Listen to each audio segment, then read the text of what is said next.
तो आप सब कैसे हो। मैं ज़रीफ़ अहमद आपका स्वागत करता हूं हमारे यूट्यूब चैनल एग्ज़ाम की तैयारी पर। देखिए दोस्तों, हम आपको इतिहास पढ़ा रहे थे और इतिहास में जो चल रहा था वो प्राचीन काल चल रहा था और प्राचीन काल से रिलेटेड यानी कि संबंधित प्रश्न आपको करा रहे थे दोस्तों। तो आइए शुरू करते हैं प्राचीन काल से संबंधित प्रश्न। और इसके आपके 4 लेक्चर हो गए हैं और आज जो होगा वो 5वां लेक्चर होगा और 21वें प्रश्न से शुरुआत करते हैं दोस्तों। देखिए दोस्तों, 21वां प्रश्न, हड़प्पा किस नदी के किनारे अवस्थित है? हड़प्पा किस नदी के किनारे अवस्थित है? बताइए। A option Beas, B option Sutlej, C option Ravi और डी ऑप्शन घाघर नदी यानी कि घग्गर नदी। तो इसका सही आंसर जो होगा दोस्तों वो कौन सा ऑप्शन होगा? वो सी होगा दोस्तों। कौन सा आंसर होगा? सी। नेक्स्ट प्रश्न पे देखते हैं दोस्तों। सैंधव सभ्यता का महान स्नानगर कहाँ से प्राप्त हुआ? सैंधव सभ्यता का महान स्नानगार कहाँ से प्राप्त हुआ? तो ए ऑप्शन है मोहनजोदड़ो, बी ऑप्शन है हड़प्पा और सी ऑप्शन है लोथल और डी ऑप्शन है कालीबंगा। यानी कि मोहनजोदड़ो, हड़प्पा, लोथल, कालीबंगा। तो बताइए इसमें से कहाँ से प्राप्त हुआ था? वो हुआ था मोहनजोदड़ो से। कहाँ से हुआ था? मोहनजोदड़ो से या मोहनजोदड़ो से। अगला प्रश्न देखिए दोस्तों। विशाल स्नानघर किस पुरातत्व स्थल से पाया गया था? विशाल स्नानघर किस पुरातत्व स्थल से पाया गया था? जल्दी से बताएं इसका आंसर दोस्तों क्या है? बहुत जल्दी बताएं। तो विशाल स्नानघर, अभी देखो क्वेश्चन आया था, कहाँ से पाया गया था, प्राप्त हुआ था? मोहनजोदड़ो से। नेक्स्ट प्रश्न देखें दोस्तों। सिंधु सभ्यता के बारे में निम्न में से कौन सा कथन असत्य है? सिंधु सभ्यता के बारे में निम्न में से कौन सा कथन असत्य है यानी कि गलत है दोस्तों? जल्दी बताएं। तो इसमें से असत्य कथन छांटना है दोस्तों। तो डी ऑप्शन इसमें गलत है यानी कि असत्य है। यानी कि ए भी सही है। नगरों में नालियों की सुदृढ़ व्यवस्था थी, व्यापार और वाणिज्य उन्नत दशा में था, माता देवी की उपासना की जाती थी, लेकिन लोग लोहे से परिचित थे नहीं। यानी कि सिंधु सभ्यता में जो लोग थे वो लोहे से परिचित नहीं थे। यही ऑप्शन गलत है दोस्तों, असत्य है। अगला देखते हैं दोस्तों। सिंधु घाटी सभ्यता जानी जाती है।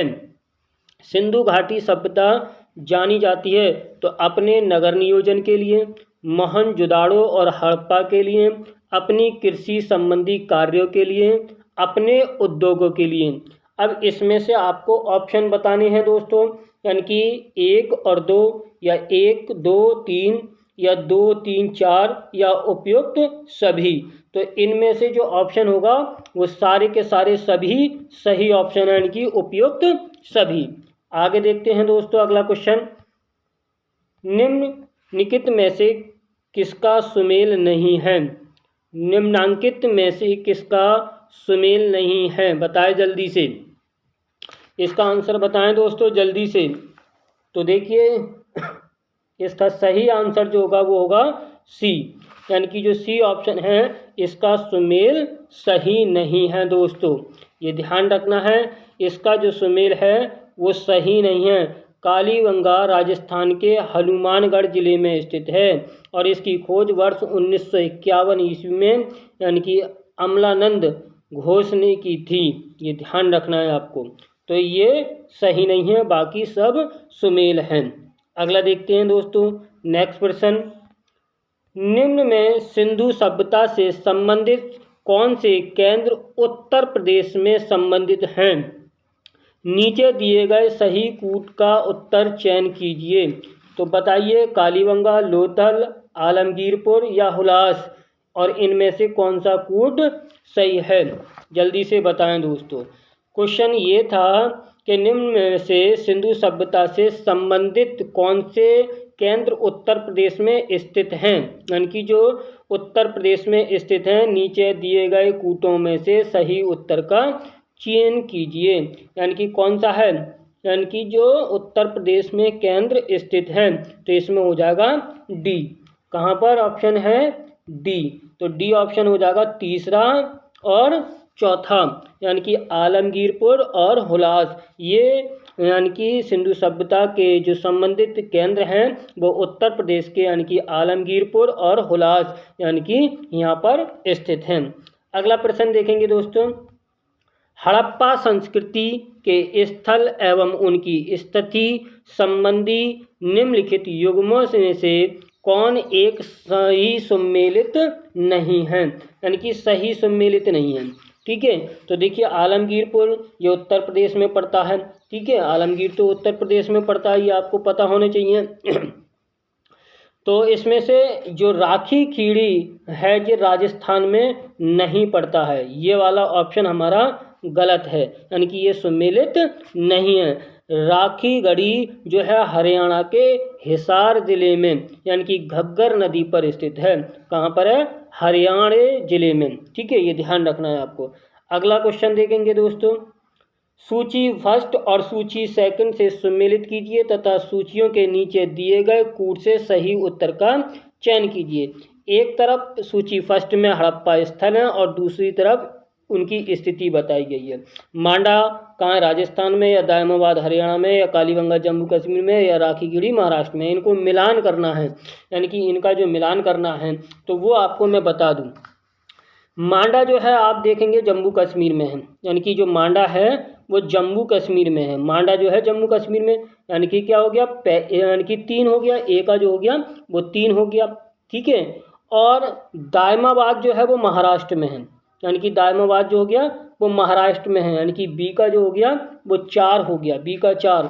ठीक है, और आप देखेंगे कालीबंगा, यानी कि जो कालीबंगा है वो राजस्थान में है। कहाँ पर है? कालीबंगा जो है वो राजस्थान में है। तो सी का 1 हो गया, और आप जानते हैं बचा डी, तो यानी कि कालीबंगा जो हो गया राजस्थान में होगा और राखीगढ़ी जो हो गया वो हरियाणा में हो गया, यानी कि 3 4 1 2, 3 4 1 2, ये ध्यान रखना है, यानी कि 3 4 1 2। तो हमारा सही आंसर कौन सा हो गया दोस्तों? सी ऑप्शन सही हो गया। कौन सा? सी ऑप्शन सही हो गया। अगला देखते हैं प्रश्न, देखिए दोस्तों, और देखो यहाँ पर आंसर में भी दे रखा है, यहाँ पर मैं आपको बता दूं। देखिए मांडा जो है जम्मू कश्मीर में, दायमाबाद महाराष्ट्र में, कालीबंगा राजस्थान में है और राखीगढ़ी हरियाणा जिले में है। राखीगढ़ी कहाँ है? हरियाणा जिले में है। आगे देखते हैं दोस्तों, हड़प्पा संस्कृति के निम्नलिखित स्थलों में से सिंध में अवस्थित हैं, यानी कि जो सिंध क्षेत्र है उसमें अवस्थित हैं। तो हड़प्पा, मोहनजोदाड़ो, या चनुदड़ो, या सुरकोटड़ा। नीचे दिए कूटों में से उत्तर के निर्दिष्ट कीजिए। ठीक है, तो यहाँ पर देखिए पहला ऑप्शन है 1 2 2 3 2 3 4, या यानी कि चारों, यानी कि चारों के चारों। तो आप बताएं इसका आंसर कौन सा होगा दोस्तों? इसका आंसर होगा बी, यानी कि जो बी आंसर है वो हमारा सही आंसर है। क्या है? बी, यानी कि जो बी आंसर है वो हमारा सही आंसर है, क्योंकि हड़प्पा संस्कृति के निम्नलिखित स्थलों में से कौन सिंध में अवस्थित हैं? तो इसमें बी आंसर है, यानी कि दूसरा और तीसरा, यानी कि दूसरा और तीसरा। ठीक है, मोहनजोदाड़ो और चनुदड़ो। ठीक है, आगे देखते हैं। देखो तो देखिए दोस्तों, ये हमारे यहाँ तक 30 क्वेश्चन थे दोस्तों, और इस 5वें लेक्चर में हमने 30 क्वेश्चन कराए हैं। और इससे पहला वाला जो लेक्चर था वो चौथा लेक्चर था, और जो हम लेक्चर करा रहे हैं उसमें प्राचीन काल से संबंधित प्रश्न करा रहे हैं दोस्तों। तो देखिए दोस्तों, ये हमारा यूट्यूब चैनल है एग्ज़ाम की तैयारी, आप इसको ज़्यादा से ज़्यादा शेयर कीजिए और हमारे चैनल को सब्सक्राइब कीजिए, और हमारी जितने भी लेक्चर हैं उनको लाइक कीजिए। थैंक यू, धन्यवाद।